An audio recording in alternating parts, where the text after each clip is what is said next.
அப்பா தம்பி நல்லா இருக்கியாப்பா? ஆரம்பிச்சிட்டாங்களா?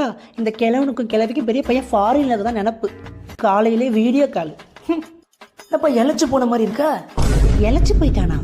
நான் ஆக்கி போட்டு திரும்ப செனப்பண்ணி மாதிரி பெருத்து போய் கிடக்கு. இழைச்சி போயிட்டானாமா? கேட்டு கம்பெனி கண்ணு தெரிய மாட்டல. சை, ஏன்டி எங்கள் பிள்ளைய பாரு இழைச்சி போன மாதிரி தானே இருக்கான். என்னங்க கொடுங்க தம்பி, இழைச்சி போயிட்டியாப்பா? அப்பா சொல்றாரு அப்படியா இருக்க? இதோ வந்துட்டா சிவாஜி கணேசன் பொண்டாட்டி அப்படியே நடிப்பா. தம்பி சாப்பிட்டியாப்பா அப்படின்னு. கீதா என்ன பண்றா? ஐயோ என்ன வேற கேட்கிறாளே இவன் வேற போன் எடுத்துட்டு ஓடி வருவானே இப்ப. கீதா இந்தா அம்மா பேசணுமா? இந்தா. அத்தை நல்லா இருக்கீங்களா? அத்தை நல்லா இருக்கேம்மா.